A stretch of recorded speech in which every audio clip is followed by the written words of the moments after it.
we can't even imagine, and help people get out of their slums and bring them to achieve that desired success that God has destined them to achieve.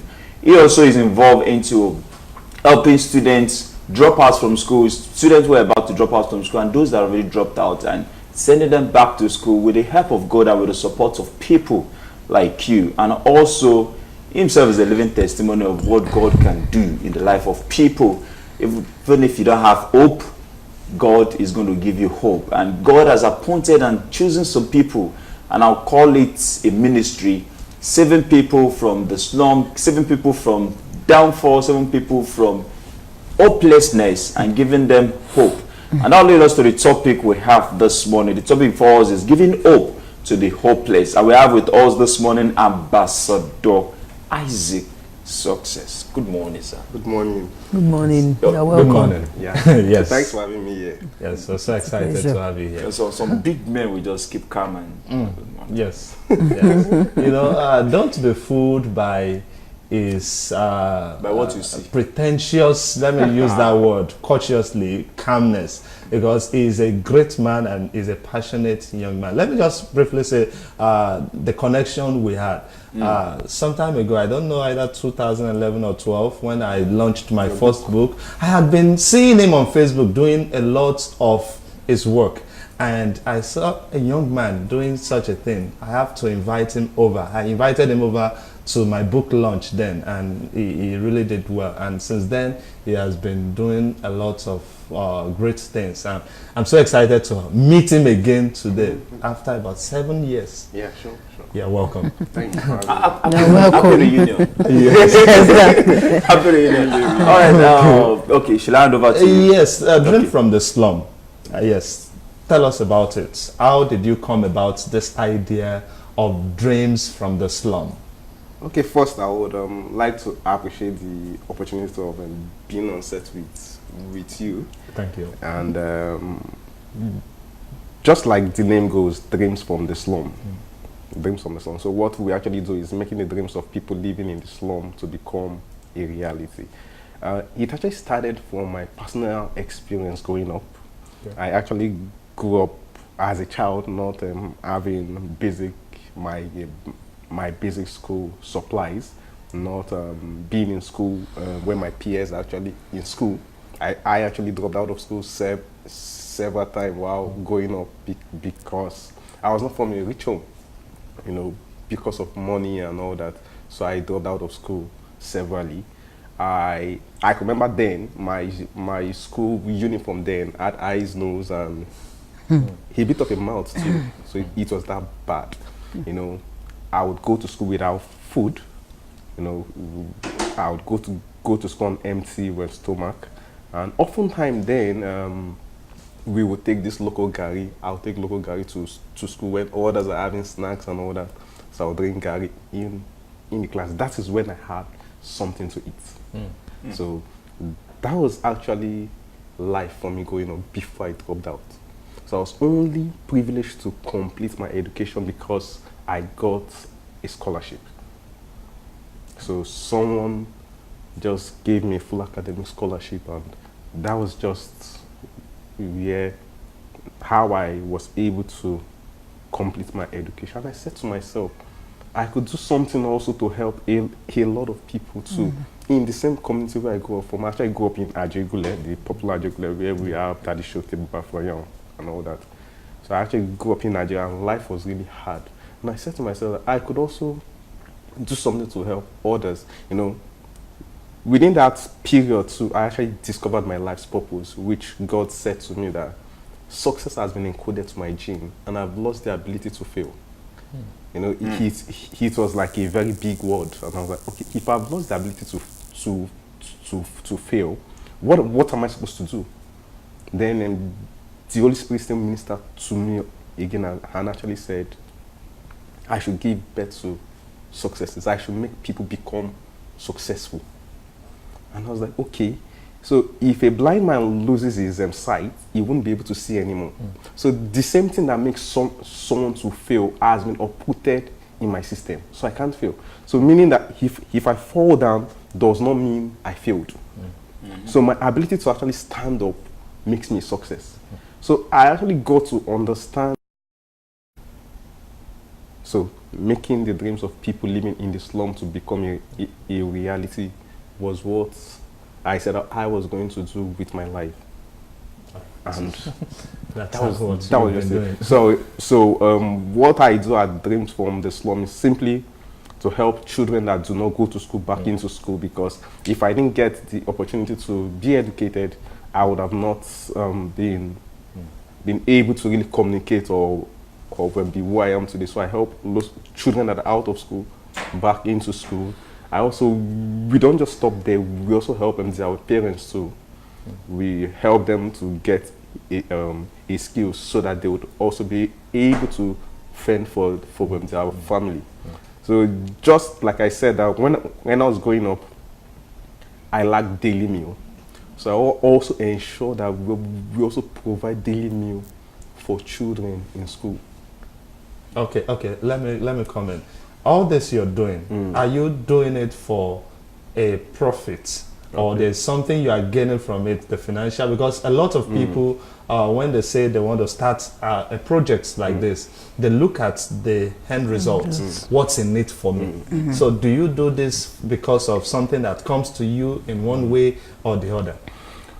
Okay, I actually started this whole thing without money.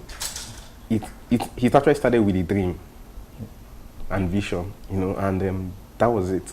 Then I was actually working with a media. I was then as an accounts personnel, and what I did was my monthly allowance, my salary then, I was putting everything into the work. So I was so passionate about this sort of thing, helping people. So it has always been about others. It has always been about putting smiles on people's face. It has always been that way for me. So it is not as though like I actually started off making profit, or I'm actually making profit from it. No, it's actually a non-profit. Okay, all right. All right. Before you go, Tokwe, how do you fulfill this dream? How do you help those people? If you feed them, how do you? What are those? How do you know the people to help? How do you know how to help them, and how do you know when to help them? Okay. Now, oftentimes, okay, when we actually started with the particular community we started with in Agaromi, in Ajegule, I just got to the community and I was led in my spirit. I was like, the Spirit of God told me, it was so clear that we should adopt this community. I remember then I actually went to maybe is it the community leader or so? Is a traditionalist, and all that. Lots of people said nobody can talk to this man. Within me, I said, I know who I am. Christ in me is the hope of glory. I didn't call myself into this. It is something God said I should do. So wherever God guides, He actually provides. I can't talk to someone and He says no. Because Christ in me is the hope of glory. So He actually speaks to me. So I went there and I spoke to the man. The man came out of his room with me, holding me.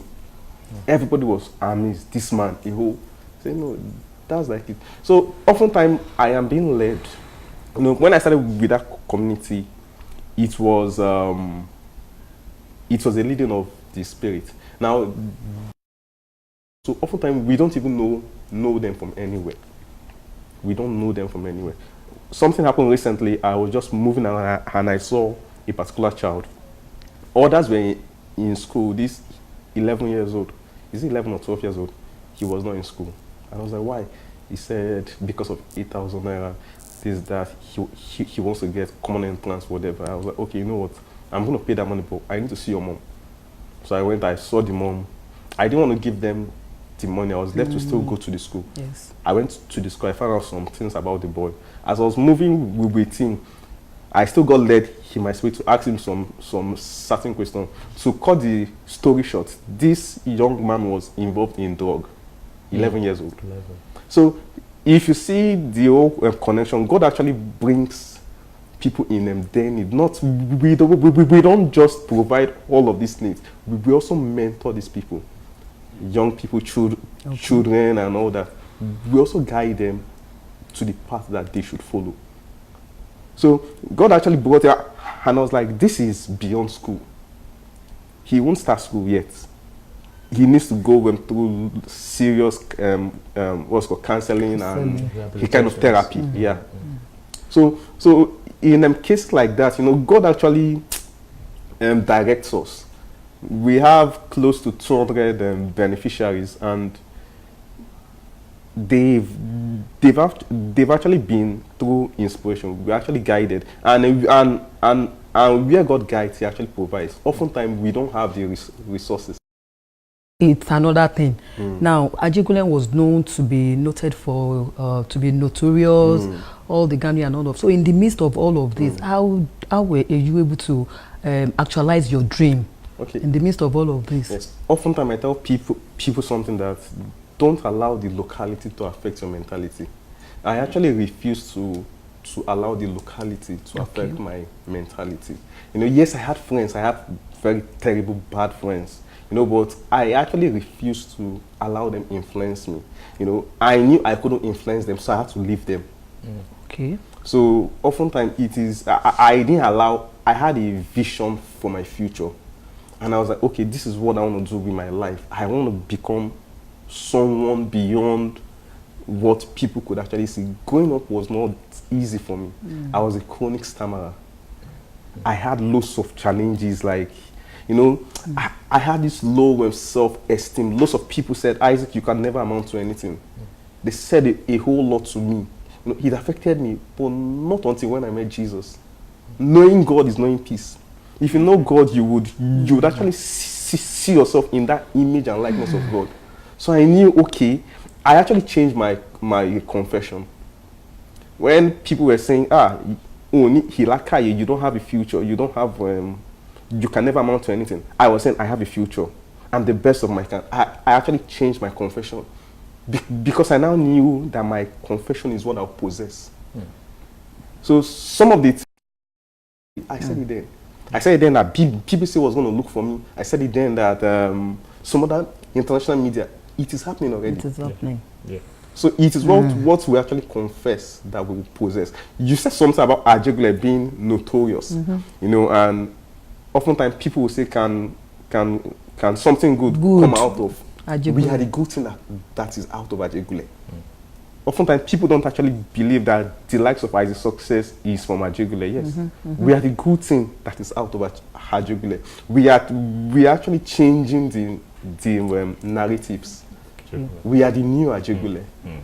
All right, talking about this project, how have you been able to solve some of the major challenges of this project in terms of funding, in terms of reaching out to people at the right time, prompt response to basic needs? How have you been able to solve those challenges? It has been really challenging. 2 weeks ago, I heard in the news that from MDU, 10.5 million children that are out of school in Nigeria. It has increased to 12.3. And it was as though we are not doing anything. Every day we help children get back to school. Some kids even drop out of school because they don't have basic learning materials. So we just go out of our way, myself and my team, to just ensure we just provide them their bags, books and all that, textbooks, so that they can remain in school. And it's as though kids are dropping out more and more. And for us to achieve a whole lot, we need resources, we need partners, we need sponsors, we need finance. And it has really not been easy, but we just try to leverage on individuals. We have more of individual donors and all that. Oh, Isaac, I love what you're actually doing. I want to partner with this cause. So we have some that actually commits to give to our cause every month. Some say, okay, every quarter, and some just like, anytime you have a major project, I would like to commit to give. All right. Okay. Do you only work within Ajegunle or Lagos or do you have any other projects you've done outside of the environments that you grew up in? Okay, the work actually started in Ajegule. Yeah. And our base for now is in Ajegule here in Lagos, Okay. but we have a branch in Delta Delta State, Okay. and we are really doing very well in Edo State and in Oyo State. Okay. Edo State, we actually we actually support the internally displaced persons there, the children with writing materials, and we have extramural classes. Recently, this year, we actually went to Jos during the crisis that happened there. So we were one of the first organizations that reached out to how we could support the people over there. Okay. Talking about volunteers, you mentioned it, and that's my next question. How do you get volunteers? Especially for the fact that you said some of them would have to train the children, they have to take them extramural classes. So how do you get volunteers? Do you have members of your team? Are they that much large enough, or are they working full-time? Or how do you get volunteers, especially for those that are issues that happen outside the states of Lagos? Okay, we recruit volunteers. We recruit volunteers based on their skills and expertise. Okay. So when they actually apply to work with us, so based on the expertise. There is this misconception about. I would like to say that your project is more of an NGO too. Yes, it's an NGO. Yeah, good. Now, there's this misconception about most NGOs that when they are funded or supported, that they use the money on themselves. They don't use it on what they are supposed to use the money for. What's your take on that? Vision actually. And let me add to that. Okay. So what has been on that note, what has been the response or support of the people when you go to them with this kind of misconception that is one of those people that will come now, you know? Okay, vision differs and intention also differs. So, we have some people that actually goes into a venture for a certain stuff. Yeah. I had someone coming to me saying, Isaac, you know what? I just got this grant from so and so country. He is not doing anything at all, and he just feel, come, let's actually partner and let's actually do this. Since you are doing something, they can trust you and all that. I was like, okay. I told him no. Point back, it was lots of money. It is best we write and get such ourselves. Direct. Yes, because it will still affect us, because they would know, oh, this guy is not doing anything and he did such. So intentions really, really matter. Some actually see it as a form of money-making ventures, but it's their own way of doing it. Ours is we want to touch lives. My happiness is in those kids going to school. I want to sit back and watch those kids say, because of you, I got an education. I want to see them graduate out of the university and say, if not for you, this would have not happened. So that's like our own joy. That's my happiness, that yes, we are transforming lives. We are changing lives, a child at a time. Okay, is it only children that you respond to their needs, or you also extend it to parents also? Youth, parents, teenage mothers. We also help teenage mothers, because I actually believe that everyone in life deserves a second chance. We actually work in slum communities, like in the inner cities, where you have young mothers. 17 years old is already a mother, has actually given birth out of wedlock. And when society has written them off, we actually believe that everyone in life deserves a second chance to rewrite the outcome of their life. So we actually take them in, mentor them, we actually guide them. So I tell people oftentimes that the work we do is actually not charity. It is not a dumping ground. We actually transform lives. We mentor these people. We actually guide them. They are always with us. Our kids are always with us. The youths are always with us. We have stories of some youths that were involved in what was it called, in drugs. We just see how we could still get therapy for them, guide them, follow up on this that inspire what you just said. For someone like me, I have a project I'm working on which is not similar though. We're reaching out to people. How best can we support, if not through you, how best can we support those people, either through you or directly to those people? Okay, we can be reached through our Instagram, that's at Dreams from the Slum, or directly on our website, dreamsfromtheslum.org, where you could either contact us or actually donate online. And you don't have to make a difference directly through us. All you have is simply to have a heart to give. Now, I said something earlier on about the number of children that are out of school in Nigeria. About 12.3 million children are out of school. And if every parent is actually well orientated, we could actually reduce this number.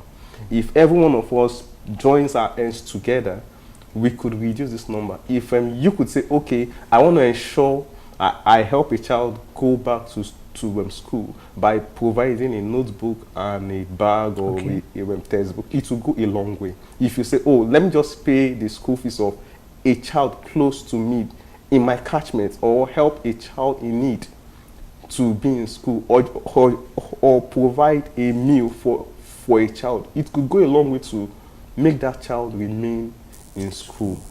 All right, thank you very much for joining us this morning and sharing this vision with us. I want to appreciate you too for joining us. Thank you. Thank you. All right, Maradisa, we'll talk about the project after the service. Let me just chip this in before we wrap it up. This is not the last that we'll hear of this kind of project. No. Probably tomorrow we can still talk more about this project. It's going to be, let's keep it to tomorrow. All right, now this is how we can go this morning on your favorite program, Morning Delight. Join us same time, same station tomorrow for another wonderful one. As you've heard from Maradisa, tomorrow is a big surprise. You can't afford to miss. I want to thank the production crew for this wonderful time. God bless you and see you tomorrow.